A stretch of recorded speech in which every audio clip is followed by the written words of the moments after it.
Allez, c'est parti. Qu'est-ce qui se passe à l'OGC Nice? Qu'est-ce qu'il se passe à l'OGC Nice? Insultes, crachats et coups reçus par Jérémy Boga, Terem Moffi, Florian Maurice. Fracture ouverte avec les supporters. Environ 400 supporters du gym attendaient les Niçois à leur retour de Lorient. Dimanche soir. Mais certains sont allés beaucoup trop loin. Boga et Moffi ainsi que le directeur Flo Maurice ont subi des coups. Ça c'est sévère. Hein. Cela dépasse l'entendement et la limite de l'acceptable. Les joueurs niçois sont repartis déboussolés de Lorient après une nouvelle défaite 3-1. La 6e de rang pour une équipe en déliquescence, mais 6e de rang, putain. Mais ils ne s'attendaient certainement pas à se faire bouger autant par leurs supporters à leur retour dimanche soir sur la Côte d'Azur. Un comité d'accueil fourni les attendait à l'entrée du centre d'entraînement avec près de 400 fans remontés à bloc. Putain. Ils avaient un message clair à faire passer, faire comprendre qu'ils n'accepteraient pas que les joueurs ne respectent pas les couleurs du club au cours d'une période de crise sportive qui les a fait dégringoler de la lutte pour une place en LDC à la 10e de Ligue 1. Et surtout à celle inattendue pour le maintien, objectif annoncé par Francaise dans les entrailles du Moustoir. Francaise qui parle de maintien, c'est soit électrochoc, soit c'est pompier pyromane. Hein. Vraiment, c'est pompier pyromane. Conscient des vives remontrances qu'ils allaient potentiellement subir à leur retour, le team manager aurait invité les joueurs dans un message WhatsApp à ne pas réagir pour éviter d'envenimer une situation explosive. Il était aux alentours de 23h quand le véhicule qui est transporté est arrivé boulevard Jean Luciano devant le lieu de vie du club. C'est là, sur une quinzaine de mètres qui séparent le quart du portail, que s'étaient agglutinés les supporters. Là aussi, dans une épaisse fumée rouge émanant des fumigènes, que les premières insultes ont fusé et que des chants hostiles les exhortant à changer de mentalité ont été entonnés. À l'ouverture de la porte avant, l'un des leaders de la Populaire Sud s'engouffre dans un car secoué par les bras de supporters agacés suivis par un camarade. Donc, attends, la porte du car s'ouvre et 2 supporters s'engouffrent dans le car.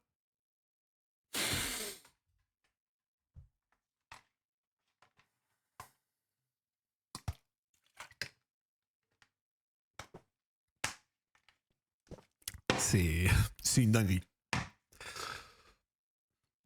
Des noms d'oiseaux volent au point qu'un joueur vers le fond dit à un supporter de venir s'expliquer devant lui ce que ce dernier semblait prêt à faire avant que d'autres joueurs ne lui ordonnent de redescendre du véhicule. Dans les instants qui suivent, certains membres de l'équipe refusent de quitter leur siège, pas rassurés par ce climat tendu et par ce qui pouvait les attendre à l'extérieur. Une figure dominante des ultras leur certifie alors qu'il ne leur arrivera rien, qu'ils veulent simplement discuter avec eux. Après avoir posé le pied sur le trottoir, aise et acclamé. On vous soutient, répètent encore certains supporters. L'entraîneur passera du temps à écouter et répondre aux doléances de ses interlocuteurs à la recherche d'explications. Fabrice Boquet, lui, ne fait pas partie de la délégation niçoise. Le président du gym l'avait quitté à l'aéroport, où il avait laissé sa voiture comme il le fait à chaque déplacement. Celle des joueurs se trouvait dans l'enceinte du centre et certains craignaient qu'elle se fasse caillasser. Sortis du car parmi les premiers, Melvin Barr, le capitaine du moment, et Sofiane Diop entament également le dialogue sur le parking avec certains interlocuteurs. De petits groupes se créent. Quelques heures plus tôt, au Moustoir, l'international marocain s'était déjà mué en porte-parole du vestiaire. Je vous jure, on donne le max. À l'heure actuelle, on est pourri, on le sait. Je sais que vous faites des milliers de kilomètres pour nous, avait-il notamment dit aux supporters qui avaient fait le déplacement. Faire Nice-Lorient... Waouh. Membre du conseil de 6 sages du groupe, Yévan Diouf joue aussi son rôle de cadre et quelques autres comme Ali Abdi ou Morgan Sanson le suivent pour discuter sur la surveillance d'une dizaine de stadiers un peu dépassés et de 3 à 4 membres de la sécurité placés devant le centre d'entraînement. C'est quand même peu. En substance, les supporters expliquent qu'ils veulent voir autre chose que de leur équipe, un investissement autrement plus important. Donc ça, quand même, Donc ça commence avec des discussions, où ça a l'air d'être chaud, mais vas-y, certains joueurs viennent, parlent... Non. C'est quand que ça dérape, en fait. Dans le même temps, le reste des joueurs défilent au compte-gouttes. Et c'est là que la tension monte d'un cran. Quelques-uns sont bousculés, d'autres doivent faire de grands gestes pour se dégager de l'emprise d'individus qui se permettent de les attraper par le col. Ça, c'est abusé, ça. Certains subissent des crachats, comme ça avait été le cas pour Salis Abdoul Samed la semaine précédente quand il était venu au devant des supporters après le lourd revers contre l'OM. On lui a arraché son bonnet, tiré les cheveux et ensuite il a pris une dizaine de coups, dont certains à l'entrejambe, un témoin au sujet de Terem Moffi. C'est abusé. C'est abusé. Des coups de poing violents, les joueurs les plus visés, Jérémy Boga et Terem Moffi. Accusé de manque d'investissement et raillé pour avoir offert des places à des fans de Marseille dont il est originaire pour l'affiche de la semaine passée, l'Ivoirien subit des coups. À la tête, au torse, dans les parties intimes. Le même sort est réservé au Nigérian, filmé par Ligue 1 Plus en train de rire avec son ex-président Loïc Ferry en marge de la défaite de dimanche.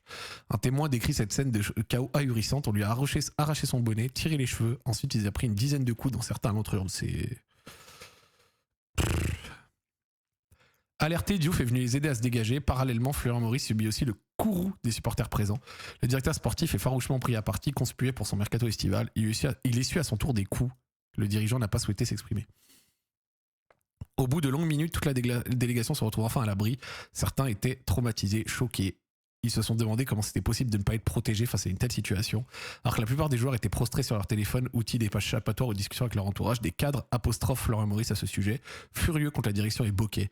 Rien n'est fait pour éviter ça. À la limite, on aurait pu rester à l'abri dans un hôtel pour ne pas avoir à subir ça. Sous le coup de l'émotion, d'autres encore s'interrogent sur la fiabilité des stadiers, jugés trop laxistes sur ce coup. C'est une singerie. Genre que ça ait pu déraper à ce point, genre c'est fou.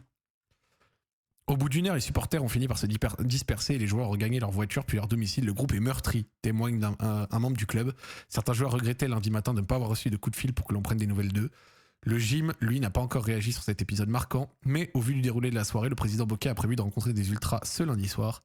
Les Aiglons, eux, ont 2 jours pour s'en remettre. On reprendra mercredi. J'ai peut-être plus besoin de repos que vous, aurait en substance glissé Hez juste après le match de Lorient. Reste à savoir dans quelles conditions le coach retrouvera ses joueurs 4 jours avant la réception d'Angers. Elle s'annonce brûlante. Alors, bon, évidemment, c'est parti beaucoup trop loin. Qu'il y ait des gens pas contents, qui fassent vivre la passion du football, etc. Moi, je trouve ça magnifique et je trouve qu'ils ont le droit de manifester leur mécontentement. Et de temps en temps, ça peut aller haut dans les tons, avoir des banderoles insultantes ou des trucs comme ça. Je justifie pas, mais c'est des choses que tu vois qui peuvent arriver. Mais que ça aille genre dans les coups, dans l'agression purement physique. C'est très très grave et c'est hors de proportion au regard de ce dont on parle. On parle de football. Le football, c'est une passion, c'est une vie pour beaucoup. Mais quand ça va à ce point-là, c'est too much. Alors après, derrière, on sait que dans les ultras en général, il y a ce côté bagarre, ce truc-là. Mais wesh. Dimanche, à leur retour de Lorient, les Aiglons ont été accueillis devant le centre d'entraînement et de formation par un rassemblement important. Le club comprend la frustration générée par la succession de contre-performances.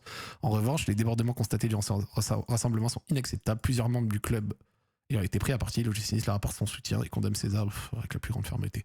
Bon, ça, comme d'hab, c'est communiqué un peu vide. On va regarder que ça dit en réponse un peu. Communiqué de FDP, supporter de FDP. Communiqué vide à l'image de notre jeu. Ce club doit être supprimé.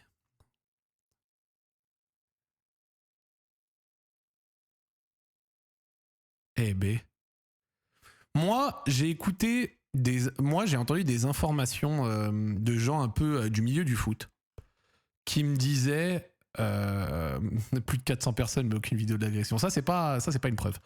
Il y a genre, j'ai parlé récemment de Nice avec des gens du milieu du foot et ils me disaient en gros que Nice était quasiment à l'abandon par Ineos et que genre Nice limite des impayés de l'époque Textor, tu vois, genre apparemment la situation à Nice c'est vraiment c'est de l'abandon total. Et là, j'ai vu les premières infos qui ressortent et il y a pas mal de joueurs qui commencent à sonder leur agent pour partir le plus vite possible, etc. Mais c'est très difficile de s'attendre à avoir des gens qui défendent. Ouais, plusieurs témoins me rapportent encore ces faits de violence ce matin dans le mouvement de foule. En revanche, en ce qui concerne les propos racistes, les versions diffèrent. Les joueurs et le staff sont très choqués et marqués par cet événement. Ouais. C'est chaud. C'est chaud. Ouais. Bon, en fait, le truc, c'est que, genre, si t'es un joueur. En fait, c'est particulier parce que si t'es un joueur à qui on reproche un manque d'implication, tu t'es fait taper sur la gueule, c'est difficile de te réimpliquer à nouveau. Après, c'est vrai que quand t'es joueur, tu fais des actions qui, vont être interprétées mal, comme par exemple rire avec le président du club qui vient de vous battre, même si c'est ton ancien club. Alors que vous êtes dans une période difficile, que t'es l'un de ceux qui est le plus critiqué, ou alors d'inviter des Marseillais comme Jérémy Boga l'aurait fait. Mais il n'y a rien qui justifie à la fin d'aller rouer de coups ou dans l'entrejambe, d'enlever un bonnet, de tirer les cheveux. Enfin, frère, on est où, gros? On est où? Ça dépasse le normal. Ça dépasse le normal. C'est pas normal. Alors le manque d'implication quand t'es payé 200 000 par mois, c'est pas normal non plus. Mais quand t'es pas impliqué dans ton métier, ça ne mérite pas de recevoir des coups pour autant. Mais j'ai l'impression que de toute façon, le navire Ineos et la direction globale de l'OGC Nice prend une direction absolument à vomir. Et ça va très mal finir. Ça va très très très mal finir. Oh là là. Putain, Jumaba, qui était parti là-bas cet été. Tom Louchet, Tanguy Ndombar, Sofiane Diop. Putain, le pire, c'est que sur le papier, l'effectif est pas si mauvais que ça, hein, loin de là. Mais ça a pas l'air de prendre du tout.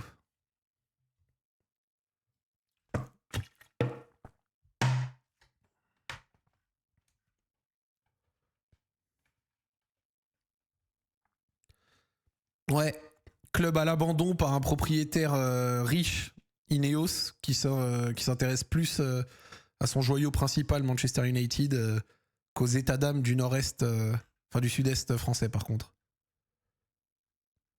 C'est triste à voir. C'est triste à voir. Putain, mais le pire, c'est que sur le papier, je le répète, hein, l'effectif, il est vraiment pas dégueu hein, quand tu vois les forces en présence. Et donc, du coup, le fameux mercato de cet été, notamment les arrivées, Gouveia, Jumaba, Gabin Bernardo, Salis Abdoul Samed, Pepra Opong, Kevin Carlos, Charles Van Hout. Charles Van Hout, c'est l'un des seuls où ça fonctionne pas trop mal, non, les Niçois, vous me dites. Evan Diouf, et donc Isaac Jansson, que j'avais trouvé assez mauvais. Des moments où j'ai vu Nice, j'ai pas aimé. Je suis sub du club et les joueurs sont complètement pétés. Je te fais confiance sur le sujet. Sur 5 défenseurs, tu as 3 recrues qui sont blessés, putain. C'est vrai qu'ils avaient... Putain. Le pire, c'est que Nice était allé en UEFA Champions League qualification. Ils avaient fini 4ème, gros. Nice avait fini 4ème pour après, derrière, être en Europa. Putain. 2-1 Roma, 2-1 Fener, 2-1 Vigo, 3-1 Fribourg, 3-0 Porto. Défaite PSG, défaite Metz, défaite Marseille, défaite Lorient. Le pire, c'est qu'ils avaient réussi à reprendre un peu du poil de la bête, là, ici, avec le nul Monaco, victoire OL, victoire Rennes, victoire Lille. Tu vois, genre, c'est quand même des gros matchs. Puis après, derrière, bon, perdre contre le PSG, c'est pas la honte, mais après, Metz et Lorient, c'est noir. Van Hout, Diouf et Opong sont bons, mais les autres, putain.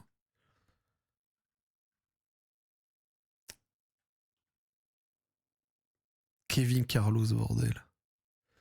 Bah écoutez, force aux Niçois, que ce soit les joueurs qui ont été agressés ou les supporters qui voient leur club qui sont en train de partir en couille. Et comme d'habitude, on est contre l'impunité. Donc s'il y a des images qui existent et des gens qui ont agressé d'autres, qui se sont laissés aller à l'abus et le cross de ligne, bah on leur souhaite d'être traduits devant les personnes qui s'occupent de ça. Même si justice française, tout ça, on connaît. Bref.